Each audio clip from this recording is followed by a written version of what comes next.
How are you all? All right.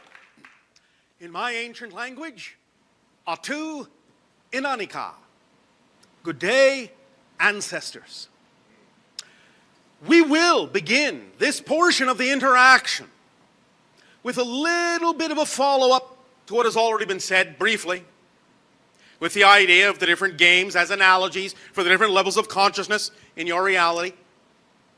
Now, many of you may not play the game of chess, and as we said, that's fine. But the idea is that whatever game you choose to play, whatever you are most attracted to, understand that the symbolic analogy of the particular game you are attracted to in many ways is going to be representative of how you view life, your relationship to life, your relationship to others.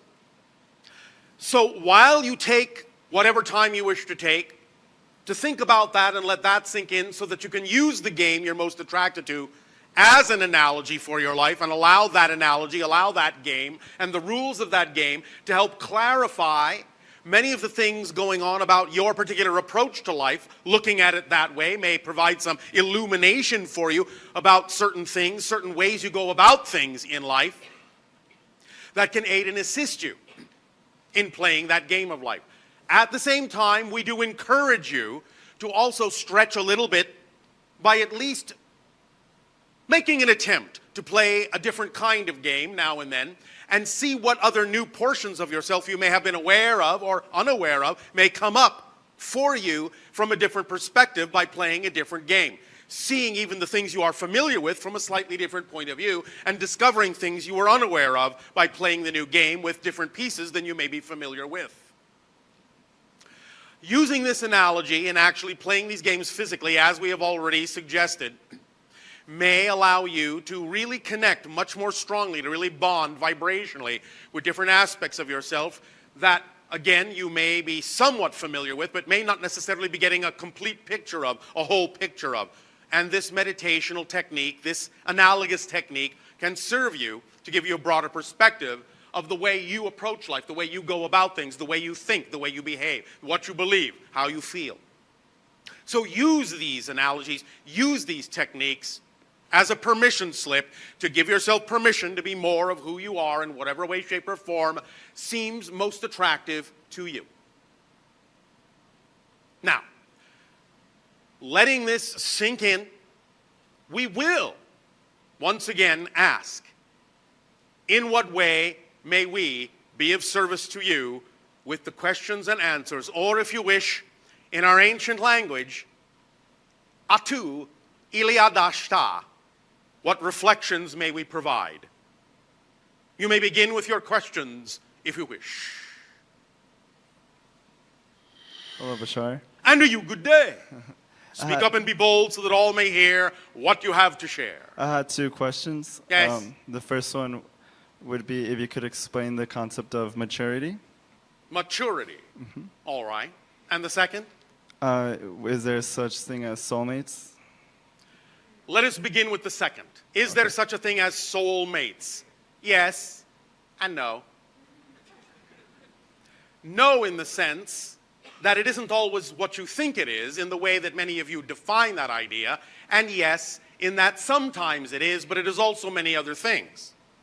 In other words, it is, in some circumstances, true that different individuals have created for themselves a particular vibrational match in the idea of another soul.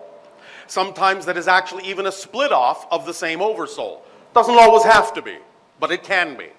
But the idea of a soulmate in that context is still, vibrationally speaking, that soul that will, for whatever time period, best reflect to the other person in the relationship whatever it is that person needs to know about themselves to become the fullest representation of their being that they possibly can, and that person reflects the same back to the other.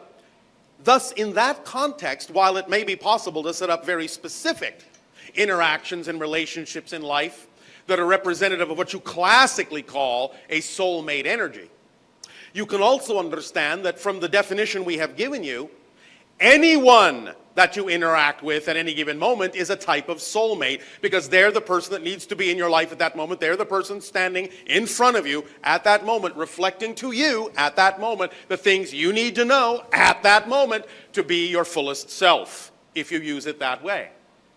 So in a sense, a soulmate can even be someone that you may call, quote unquote, an enemy.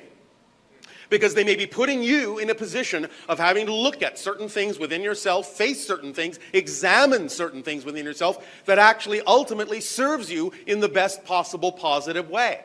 It's up to you to use every relationship in a soulmate fashion in order to extract from it all of the energy and information that will actually truly serve you to become your fullest self, and simultaneously reflect back to the other all the things that will allow them also, all the opportunities that will allow them also to choose to be their fullest self. And when you use relationships for that purpose, in that way, as reflections to allow, to support all others in the relationship, to give them the best possible example and the best possible opportunity to become their fullest self without condition of what that may mean, then you are functioning in that relationship, to answer your first question, in the most mature way possible. Does that answer both questions for you?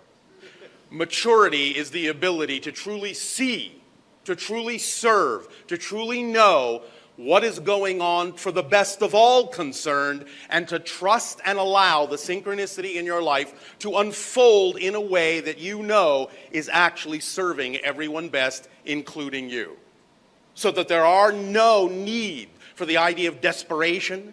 There are no needs for the idea of neediness. There are no needs for the idea of imposing your ideas on someone else or trying to control anyone, because you know you're already self-empowered, and you already know that the greatest power requires the gentlest touch. And thus then, when you force something on someone in any way, shape, or form, you're actually saying you don't believe in the power of what you say you believe in. So the idea of maturity is to have a broader perspective and an understanding of the nature and structure of existence and your relationship to it and within it and to each other, knowing you are all connected and all reflections like mirrors for each other, to allow each of you to become who you are as fully as you possibly can. And that will create a world of mature adults. Does that make some sense to you? Yes, definitely. Does that help? Yes. Why, thank you. Thank you.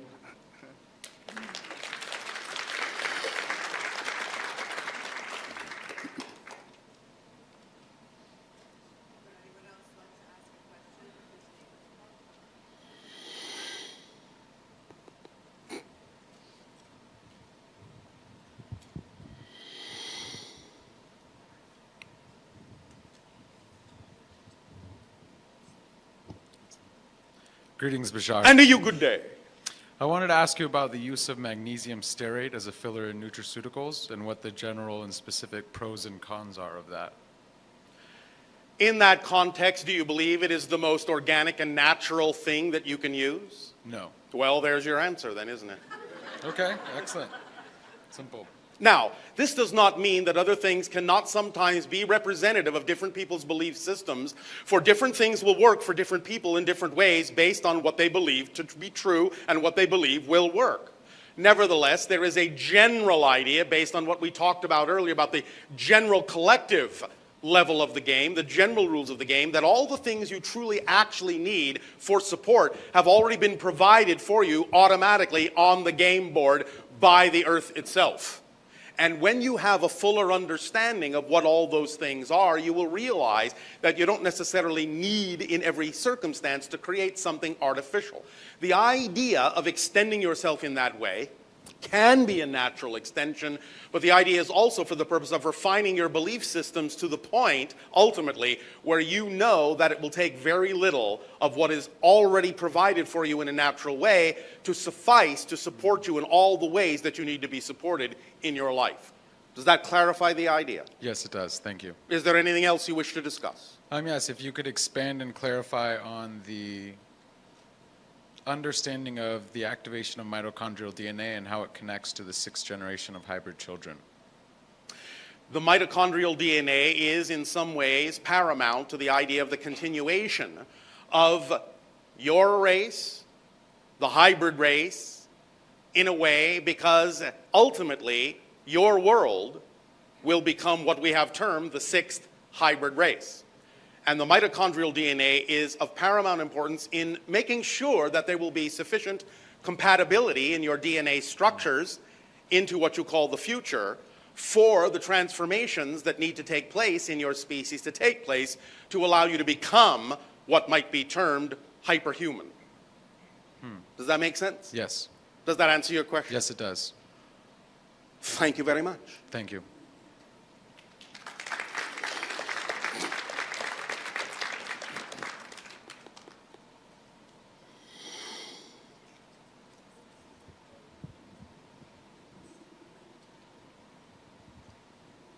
Hello, Bashar. And to you, good day.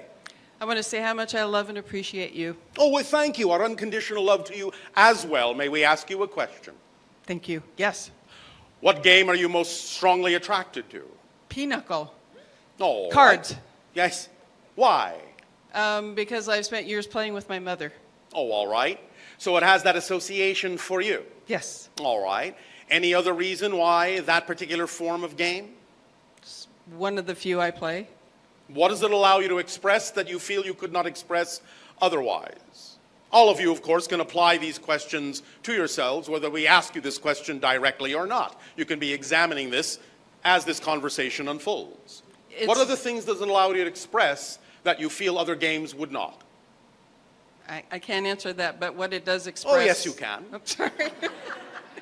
I have fun with my mother, and it's a communication for us. Communication. Yes. So it allows you to be clearer in your communications, more Yes. expressive in your communications, yes? Yes. All right. Do you have an analogy for how to use that ability in the game more in your life?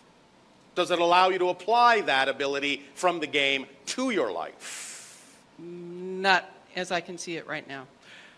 Do you believe that you can begin to utilize that analogy in your life more by allowing yourself to believe you are, in every circumstance in your life, playing pinochle with your mother? Yes, Could no, you say, maybe? Maybe. Say more about that. Are you willing to give it a shot, as you say? Absolutely. All right. The whole idea we are saying here is that when you understand what game you are most attracted to play, allow yourself to understand that in every interaction in your life, you are playing that game. So look at what the game does for you when you're playing the game in the way that is most fun and most expanding, and understand that if you thus then interact in all circumstances in your life from the same energy, from the same perspective, from the same ability, you will achieve much of the same excitement, much of the same expansion, much of the same clarity, much of the same ability in all other areas of your life, if you see your life as one big giant version of the game you're most attracted to. Make sense? Yes, thank you. So everyone is your mother. And you are playing pinochle with every one of them, every version of your mother. You understand? Yes. Now, does that help you a little bit? Yes, it does. All right. What did you wish to discuss? Actually, the question I had kind of went away because as you were talking about the game of pinochle, I realized that my mother does play strategically, Yes. and I just play to play. So No, I'm all looking at the overarching kind of how May I live. ask you a question? Yes. Is playing just to play also a strategy? Yes. All right. Then you play strategically too. Okay, thank you. You understand? Yes. This is how to look at the game from different perspectives. Yes. Yes? Thank you. Does that help you? Yes. All right. Anything else? No, I think I'm clear. Oh, all right. Well, thank you. Thank you, Bashar.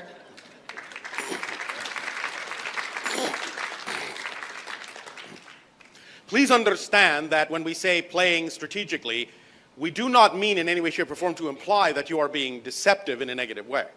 It is simply the idea of understanding the true relationship in the things that you have relationships with and maximizing the potential of the relationship in all directions for all people involved. That is playing strategically. More if you do. You will enjoy everything more if you do. Let go of the things that are not you. Let go of the things you don't know and don't need to know right now. For you will know them when you do need to know them.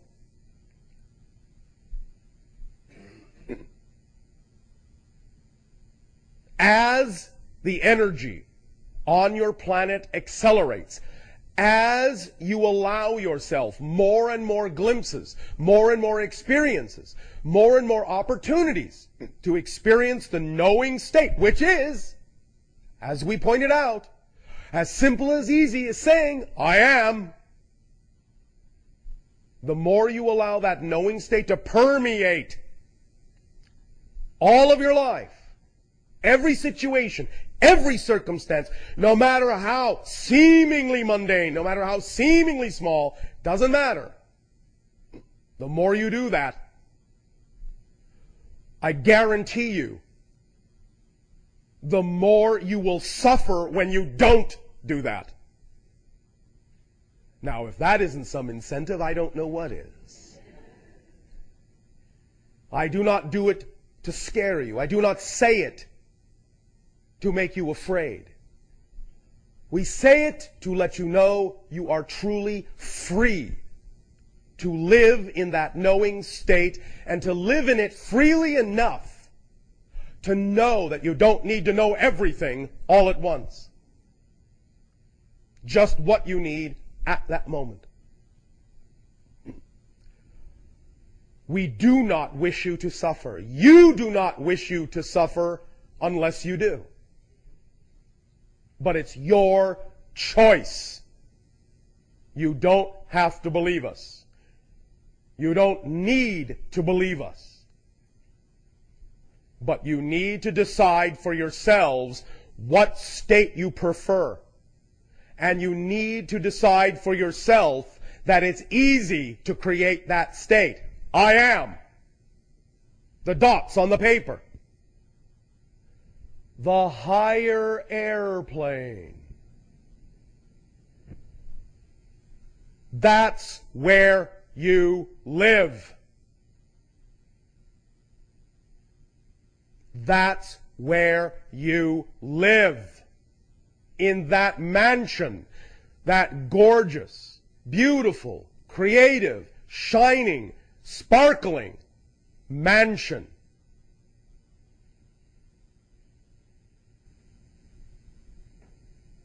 You do not need to live in the squalor of beliefs that do not serve you.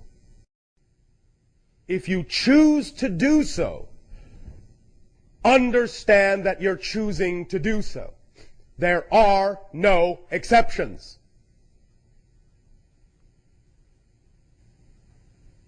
But you don't need to do so. You can be in knowing. You can. Because I have just shown you. It's as easy as I am. As soon as you say that, as soon as you remember that, you are in a knowing state. There is no reason and no excuse that says, I can't create the knowing state. Because it is too simple to do. So if you say, I can't get to the knowing state, I guarantee you this, from this point forward, we won't believe you.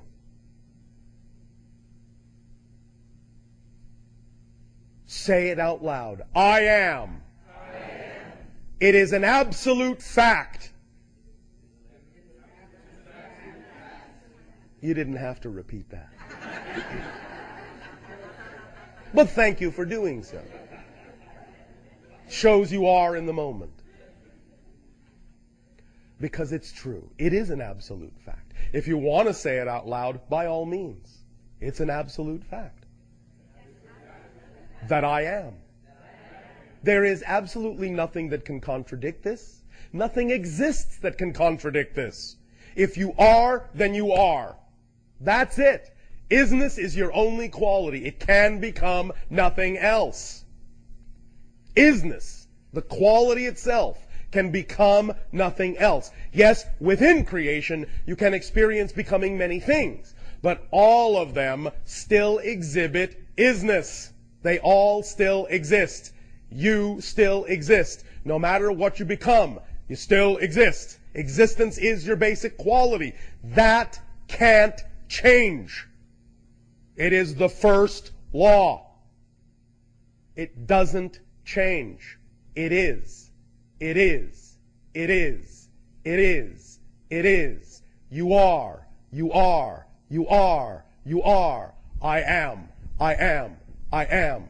I am. I am.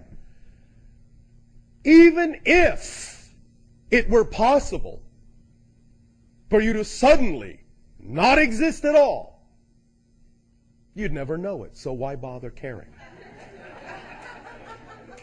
Why spend time worrying about it? You would never know it had happened. But if you do exist, I guarantee, because all that is guarantees by its very nature, if you exist, there is only now, so you must always exist, because there is only now. There's only now in which to exist. And if you exist in the only now there is, you always will, because there's only one now. That's it. So here you are. You're part of the club. Lifetime, lifetime, lifetime, lifetime, lifetime to infinity membership. Free of charge. Forever. Start taking advantage of membership privileges. It's up to you. Stay in your knowingness. It's up to you. But now you know it is simplicity itself to be in that state. There is no rationale whatsoever that will make sense anymore that says that state cannot be achieved, because it is the actual easiest state to achieve, because it's the most basic state to achieve. So start from there, let it be obvious, and let the obviousness filter into every aspect of your life, and let it be all right to not know what you don't know. That's all it takes. That's all it takes to have absolute serenity in your life. On every level, for everything. Be in the now. Be in the knowing. Do you think it's an accident that in your language the words now and know are so close in structure? Be in the now and you will know. Be in knowing and you will always be in the now. Always. It's that simple.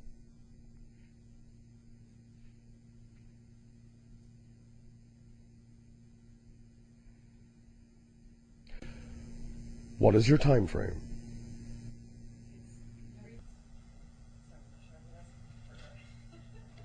We know you enjoy conferring about time. We will give you an opportunity to do so. You mean before the break? Did that make you feel good? Have you come to a consensus now about the difference between time and timing? I was referring to the entire session, but I didn't realize we were having another break, so we're in agreement. I see. So the same event produced two different perceptions. Thank you for being an illustration of our first demonstration. Let us take 3 more questions.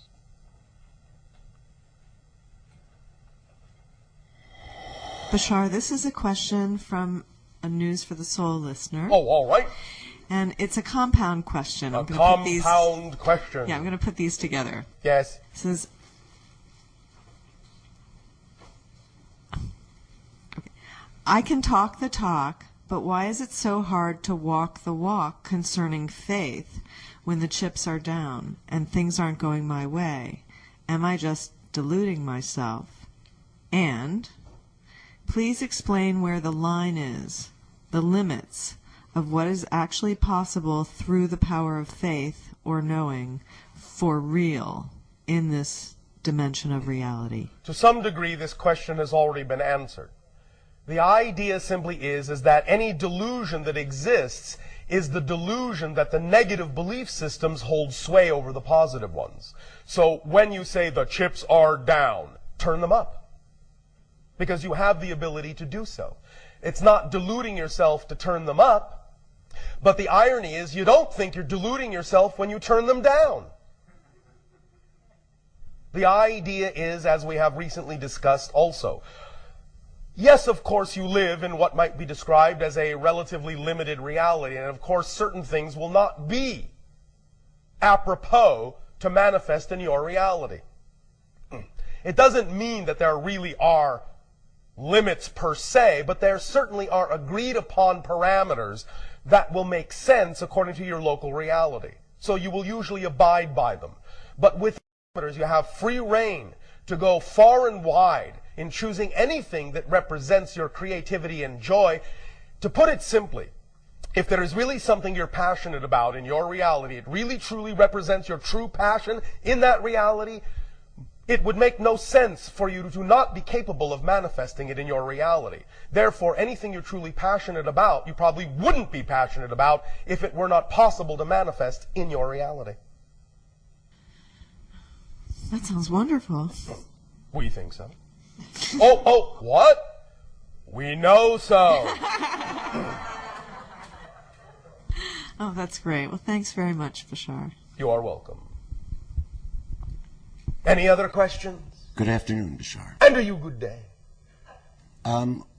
When we speak of the common time-space continuum, when Yes. you do, Yes. you speak of it as a three-dimensional continuum of space and time, time not being treated as a fourth dimension. Well, we're just using your colloquial vernacular. We understand that from your scientist's point of view, there are three dimensions of space and one of time, making you, in a sense, a fourth dimensional reality. Oh. But we also understand there are many different kinds of terminologies that exist in your reality about dimension and density, and it can, to some degree, be somewhat confusing. Understood. Einstein does refer to the fourth dimension as an imaginary dimension of space. Yes. Now, understanding, as I thought I had, that time and space are inseparable in my experience, Yes.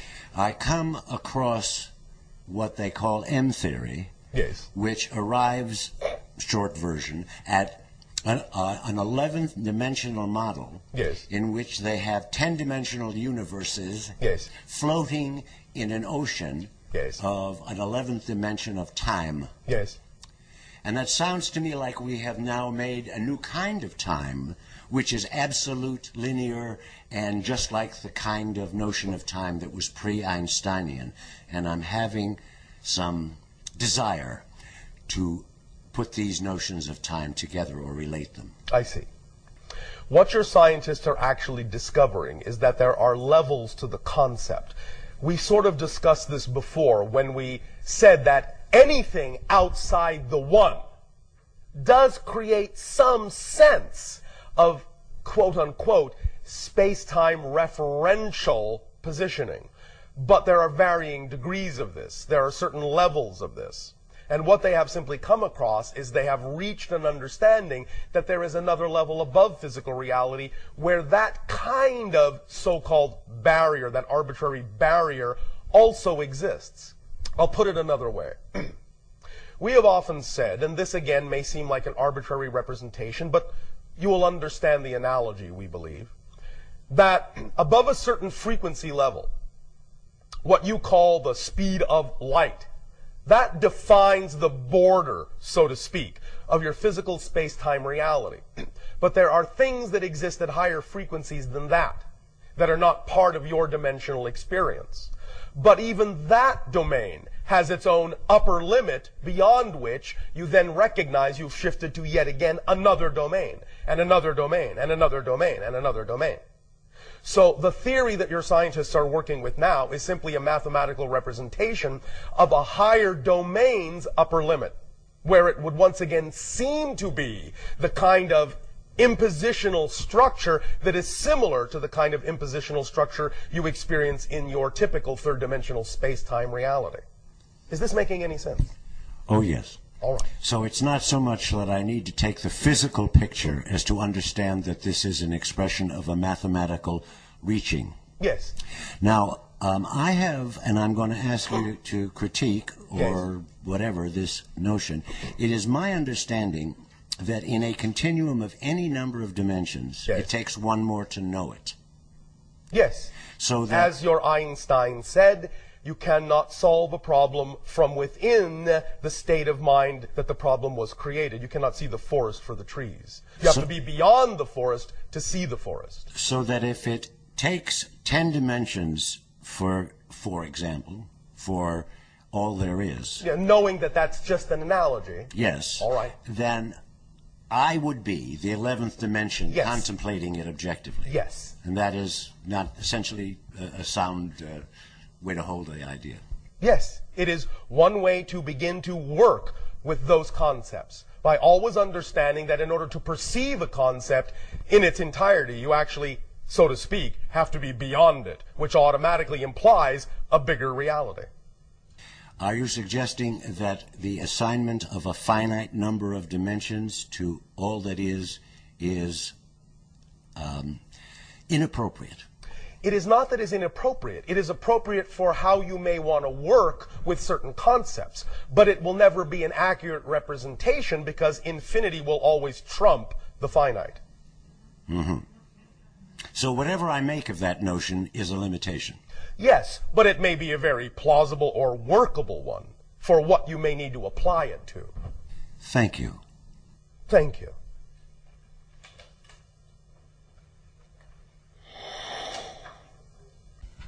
Hello, Bashar. And to you, good day. I know that I have chosen to suffer this weekend. Oh, all right. And why did you choose that? I have been experiencing a challenge to my faith. Yes. And this weekend has brought me from despair and anger to hope. All right. And I was listening to what you've been saying, and I'm getting closer back to faith. But I was Are you going beyond faith to knowing as well? No. And I was wondering if there was anything more that you would like to tell me to bring me to a stronger faith and towards I am not knowing. attempting to bring you to a stronger faith. I'm attempting to bring you beyond faith to knowing. Did you do the I am exercise? I did. Do you understand that when you say I am, that that's an absolute fact? I do. Then you know. It's that simple. Did you not believe us when we said it was that simple? Is that part of the challenge? The challenge for me is when you say circumstances don't matter. Yes. Do you That's want me my to challenge. explain that? I want to know how I can believe that and demonstrate it. Oh, thank you. We often have said, though we understand how this first sounds in your language, we don't mean it negatively, that the greatest gift creation has given is that life is meaningless. There is no built-in meaning to situations or circumstances. They're just neutral props. I'll put it another way. You are aware, to some degree as we demonstrated earlier, that any given situation can actually produce even opposite results, yes? Yes. Or opposite perceptions, yes? Yes. All right. You can look at any situation and you could see a positive outcome or you could see a negative outcome of the same situation, yes? Yes. Well, that shows you that no situation's meaning is absolutely built in. It's determined by how you see it. So if you decide that a situation will have a positive effect on you, that's the effect it will have. If you decide it will have a negative effect on you, that's the effect it will have. The situation doesn't come with a built-in parameter that says it's going to affect you positively or negatively. That's in your hands to determine. So nothing has built-in meaning, and therefore that's why we say, The circumstances don't actually matter. It's the state of being that matters, because it's the state of being that allows you to determine what meaning you will assign to those circumstances that are fundamentally neutral. Does that make sense? But if someone's in harm's way, Yes. how can you look at that in a positive way? All right, thank you. There is a difference between observing that something is mechanically negative or mechanically positive. Positive being segregative. In that sense, the negative being segregative, the positive being integrative. You understand? No. You don't? No. All right. When we talk about positive and negative, we're not talking about subjective good and bad. We're talking about an actual mechanical description of energy. That which is negative in that sense is that which segregates, separates, shall we say isolates, disconnects, forms experiences of disconnection. That which is positive forms experiences of integration, unification, bonding, oneness. Do you follow that? Yes. All right. The idea being that if you operate on a fear-based definitional system, more often than not, you will experience more emotions of disconnection and greater fear. Thus, you are seeing that the mechanism is simply generating an expanded version of itself by perpetuating more doubt, more disconnection, more fear. Does that make sense? Very. More misalignment within your belief systems from your core. The fear itself is the expression of negatively aligned belief systems. Does that make sense? Yes. So, the idea being, when you see somebody operating in a negative way, or when you see a situation that you are saying someone is being harmed in, you can recognize the mechanisms that might be involved may be negatively based. Nevertheless, you can also recognize, as you can in many situations in life, that that being that person, while not necessarily excusing the negative behavior, might also allow others to learn something positive from it, or might give someone else a positive effect. I'll put a very simple example before you. We understand that it is negative when someone abuses another person. That's a negative act, perpetuated by negative beliefs. It is segregative, it is isolating, it is disruptive, it is disconnective. Nevertheless, if you came upon the situation where you're seeing someone being abused, and you come to their assistance and help them, then you are putting positive energy into it. And if you say, in seeing this, I am now inspired passionately to do what it takes to make sure this doesn't happen again on our planet, anywhere, then you are going to generate a positive effect out of what essentially started as a negative experience. Do you follow that? Yes. So it's how you use it. And that's why we simply say circumstances don't matter. Not to discount them, but to let you know it's what meaning you decide to give them that determines what effect you can extract from them and apply to your reality. Remember, everyone that is having an experience is fundamentally an eternal, infinite spirit. You follow me? Ultimately, everyone is just fine. Everyone, I'll put it colloquially, everyone goes to heaven, no matter what they've done, because that's the only place there is. The idea is that you are created in unconditional love, and that's the only place there is to go back to. Unconditional love. Now, individual beings may learn that they didn't necessarily want to operate in a certain way because it may have created an experience for them that is more negatively oriented than positively oriented. And they may learn to do something about that from that experience. That's up to them. But the point is that when we say circumstances don't matter, we're simply attempting to let you know that they are fundamentally neutral and that you can decide how they will actually affect your reality, what you will do with that experience. Just because the experience may start negatively doesn't mean that the only experience you can get from it is a negative one. You can actually use it to learn a lesson and actually create a very positive reality from that negative experience. Does that make sense? Yes. Also, when we say circumstances don't matter, but only states of being do, we are making a play on words of the term matter. Circumstances aren't what materialize your reality. It's your state of being that materializes reality, experience for you.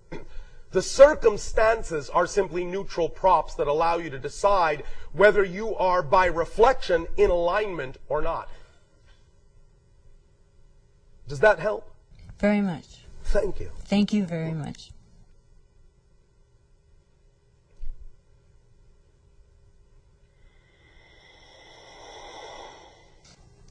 Hello again, Bashar. And to you, good day. All right, I'm curious now. Oh, all right. From what you sense right now, Yes. can human evolution lead to certain super abilities becoming more real? Yes. For example, radical, spontaneous change in physical form? Yes. Yes. Yes. Oh, okay. Flight? Yes. Spontaneous regeneration? Yes. Okay. Cool. There are actually already people on your planet, though they are not many in number, that can already do these things. Oh. You typically call them shamans. Okay. Cool. There's that temperature again. Yeah. It's very nice. Thank you very much. Does that help you? Yes. Thank you. Thank you. You may all at this time take a short break. We will resume contact with a story.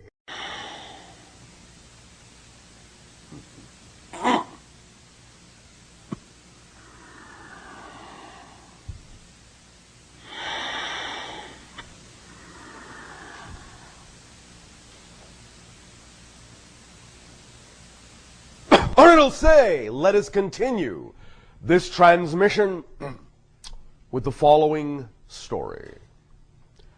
Relax, become comfortable, and let us begin in your traditional way, once upon a time.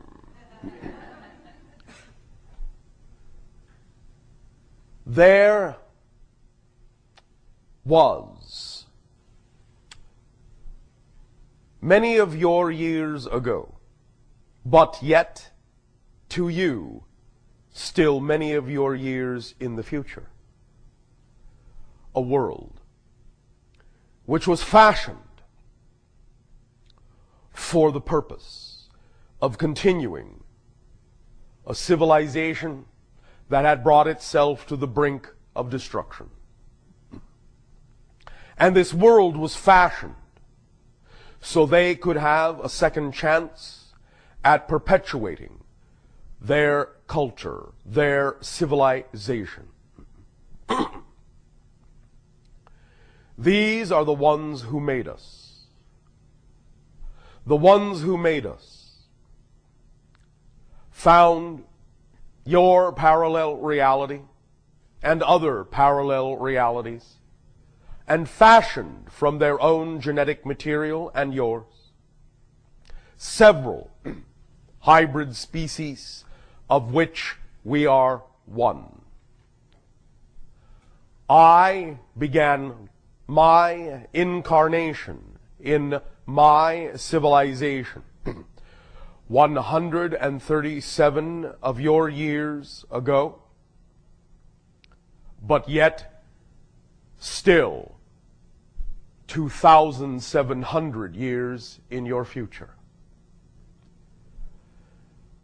As I was born in my society and allowed to be telepathically connected, I did not forget my connection to my spirit, my higher mind, my oversoul, in which was made an arrangement, an agreement, wherein I would have also what to me is a past life on your world, which is the channel before you.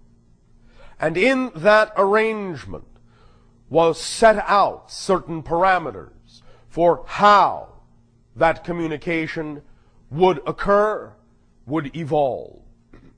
And it was taught to me at age 3 that I would contact my past self also at age 3 and form the bridge and the link that would connect us through this life. And I was taught the way of doing these things. For I knew and I remembered that this would be my expression, my passion, to open gateways and open doorways for the consciousnesses of those on the threshold of new awakening and new realities and new experiences. And I was filled with great joy to realize my becoming. And as my orbits around my central star progressed, and I became what you know as the 7th year of life, thus then was I also introduced to another who was to be a counterpart in this endeavor, who, as a female of my society, would also be an initiator of the opening of the gate and the opening of the door. And as such, I would eventually take upon myself the appellation that you have come to know as Bashar. So she would take on the appellation known as Anima. And in this way, together we would work to initiate contact and open many doors so that those civilizations with whom we would interact would eventually be those who would join the alliance of worlds. And in this way did we grow and train and learn and explore together. And before my time, there was the creation by those that made us of a repository of knowledge on our world. And not only upon our world, which in our ancient language is Ethathani, place of living light, but on all the other worlds they had fashioned and also placed thereupon other hybrid races, each of whom would play a part in a variety of ways of opening up remembrance, contact, and continuance with the ancestors, which are you, Enani, in our ancient language, the ancestors, the ancient ones, who are in that sense from whom we are made. We are in that sense all the hybrids, your extension and your children, but each plays a different role in the remembrance and rejoining of family. We play our part in initiation, but there are those who will be the first to make open contact with you, who have begun to show their ships to you, as we have named them, those encounters you have come to know as the Phoenix Lights, being representative of one such ship of that group who shall be the first, and are now through us allowed to represent that as we are Ethithani and you are Anani, they are the Shalanaya, which means those who will come first. The Shalanaya are our cousins, our brethren, and your immediate children. From those experiences you have labeled abduction on your planet, which is for the further perpetuation of the species of those who made us. Your counterpart humans in a parallel reality who have mutated beyond the recognition of the human form, and in so doing prevented themselves from continuing in the same manner as which you do through reproduction. But in contacting their parallel selves, of which you are parts of the same oversoul, to, shall we say, initiate the idea of contact through what you have called the abductions, did form bonds that were unexpected in their oversouls to allow them to glean and glimmer a new sense of emotionality and the potential of what you can become as a parallel reality that can take a path unlike the path they took. They recognize that you are similarly heading down the same road of destruction, but know that for you there is a fork that they did not take. And in so creating, the hybrid races, such as ourselves, did put upon us the task of assisting our ancestors, the Anani, to aid and assist in waking you up as you travel down that path, so that by the time it comes time to arrive at that fork in the road, you will take the one they did not take. And you will take the one that will allow you to continue. And you will take the one that will allow you to rejoin the family that they have taken from you in perpetuating themselves. The family that shall return, the first of which being the Shalanaya. As they return, as they open contact, they will bring gifts of knowledge and awareness. They will remind you of your true histories, not history in the singular, but histories, all the way back to the origins of the DNA that has plied its way through space, finally arriving in the solar system you call your own, and setting up incarnations on the planet that has been destroyed, Marduk, on the planet that has been destroyed, Mars, on the planet that has yet to be seen as whether it will live or die, the Earth, but which we know you will continue on with. For we would not at this point be speaking with you had you not taken the fork that would allow for the family reunion. We thank you for taking the fork, and even though we know these are still what you would recognize as the dark days of confusion, when it does not always seem as if you are moving toward the light, from our perspective, the gift that you have given to us of life allows us to reflect our knowing back to you that that is the road you are on, for we are on it with you. And we will never, ever leave your side.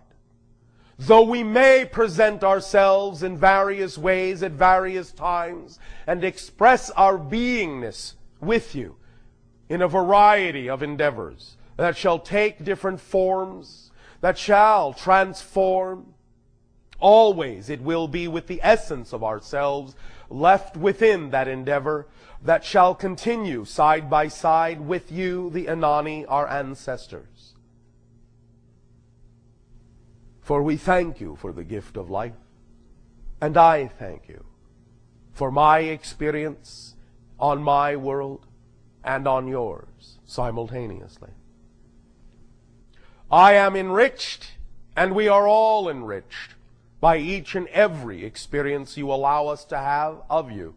For we not only discover more of ourselves on our own world, in our own reality, but we discover more of ourselves through you, through the aspects of you that are within us, as your ancestors, as your descendants, as your children. Fear not. Worry not. You will become what you desire to be. For we see you as you are in our time. And in our time, you are among the stars. And you know who you are. And in our time, there is another form of life on earth, learning its lessons, creating its experiences. But you will leave behind a few things they will ponder, and they will wonder about you and where you went. And in spirit, you will guide them. Even as in body, you will explore other worlds and assist others as we assist you. Other star systems evolving, other cultures evolving. And you will contact them much as we have contacted you. And you will be there entities and make them wonder what lies beyond. And you will bring them up the ladder with all of us as you take your place as a full-fledged member of the Interstellar Alliance. That gathering, which together synchronistically expands, enriches all who participate, all who harmonize within it. Because the core is the freedom to be the fullest individual and to learn that by being such, that this is what creates the harmony of unity. That diversity and the strengthening of your diversity, your true nature, is what allows for the harmony of the unification to express itself perfectly and allows for continued expansion within all that is. We share with you our beating heart, for it is with the unconditional love of all that is that we speak with you and that we remind you to know yourselves fully.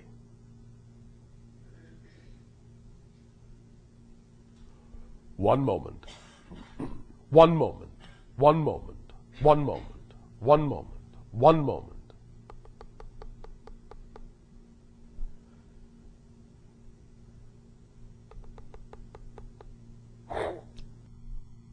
Look to your Arizona area in your year of 2010. There shall be another opportunity for contact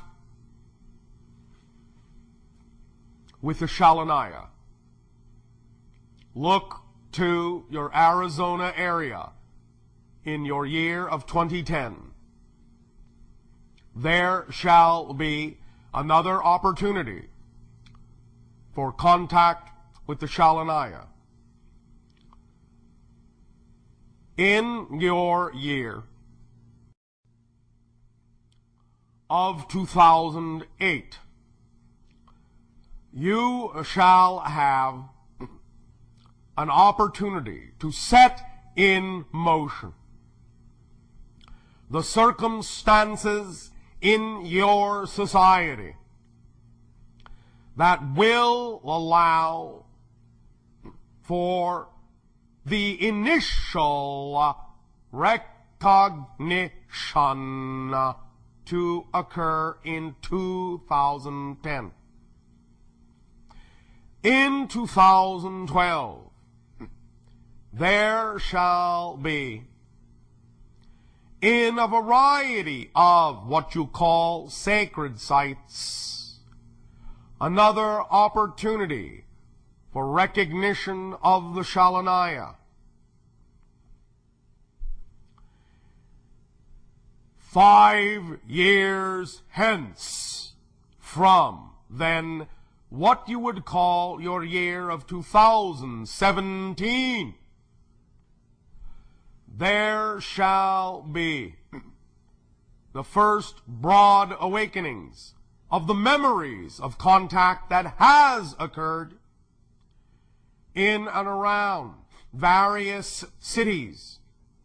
People will awaken to dreams that are memories. There will be, at first, psychological confusion at this, but by your year of 2020, the dreams will explain themselves sufficiently so that all of these that remember will communicate with all others that recall. And there will be the establishment of communication vehicles, centers, sites, on your internet for those that remember the encounters that will reveal themselves in the dreams.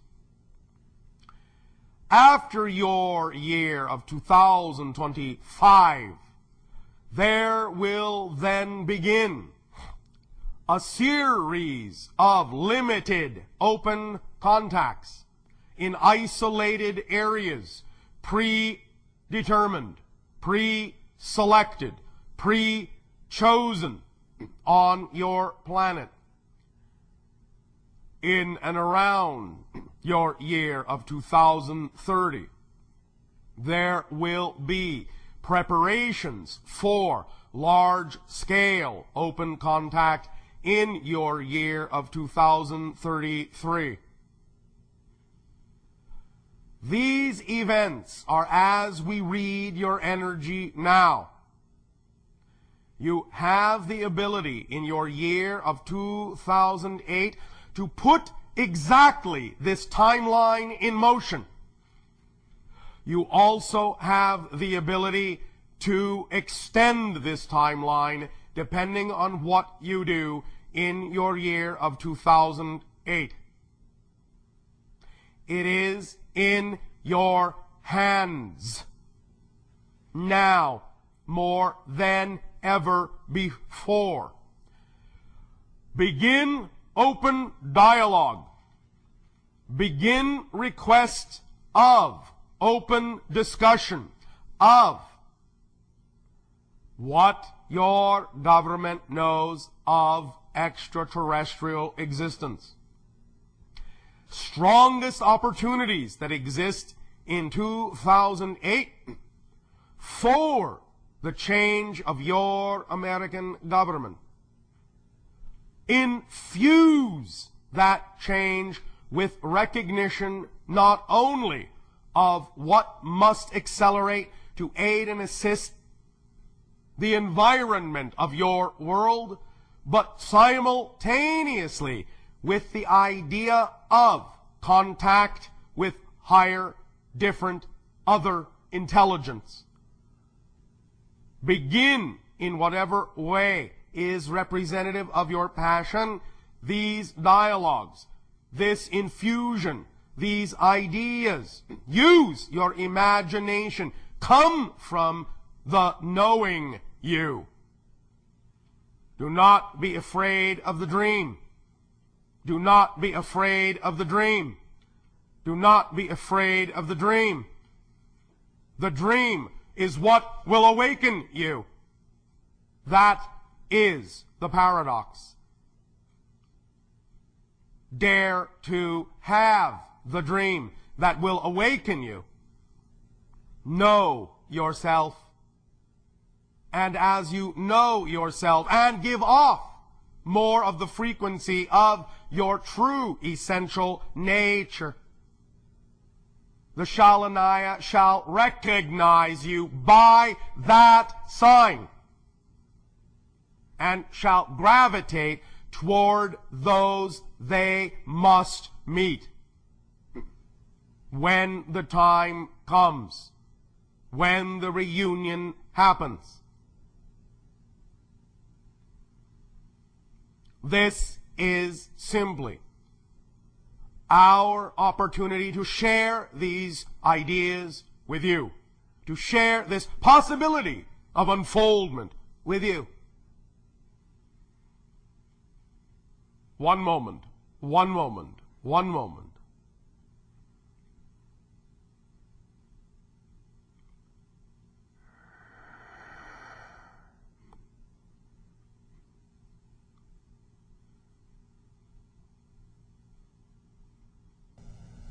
Mommy, Daddy,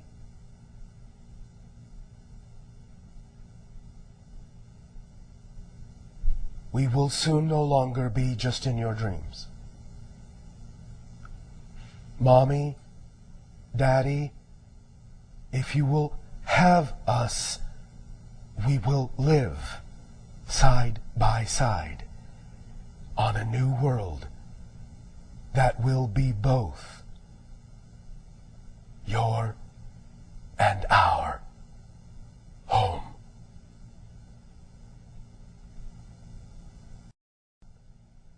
We will be in your dreams. Good night, Mommy. Good night, Daddy. We will see you soon.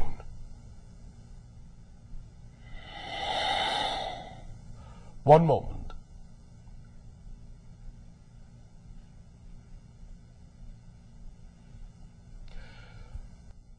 Your world is preparing to experience a level of unconditional love in the near future unprecedented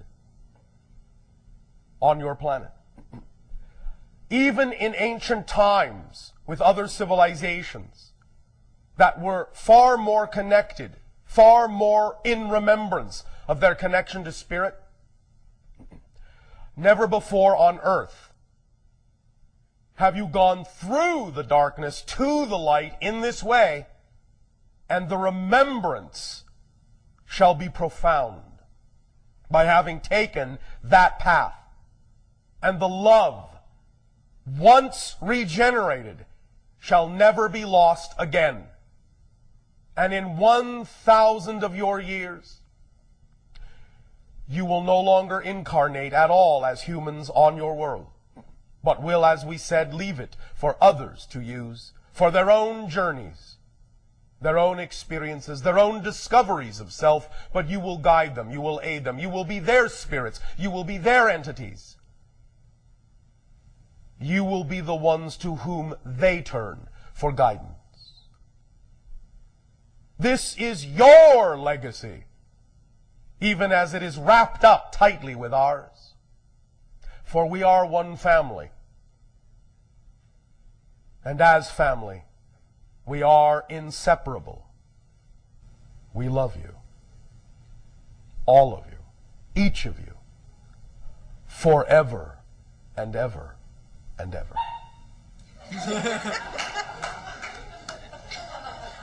Doggy toys.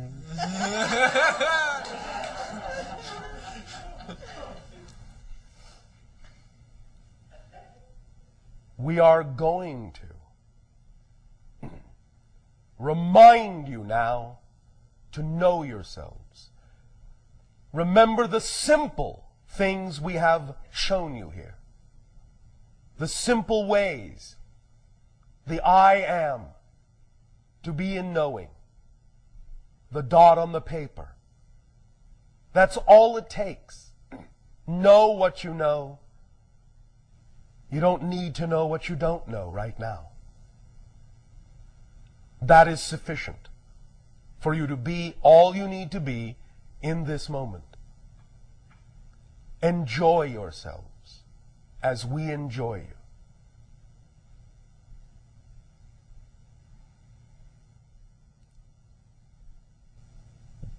Once again, take a deep breath. Let it out. Take another deep breath. Let it out and let all the anxieties go. No worries, no anxiousness. Take another deep breath. And hold it, and hold it, and hold it. And as you let it out, release. And say out loud, I am. And that's all I need to be. And so it is. We will extend to each of you, at this time in perfect timing, our deepest, heartfelt, unconditional love for the co-creation of this interaction.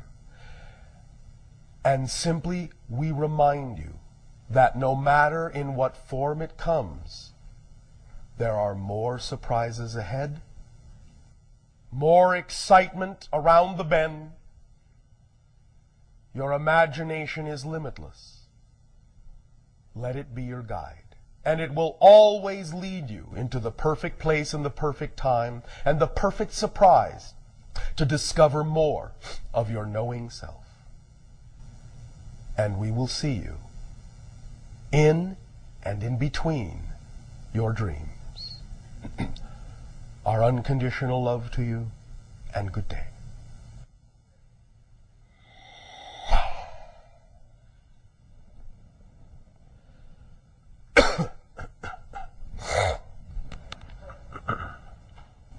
How did it go?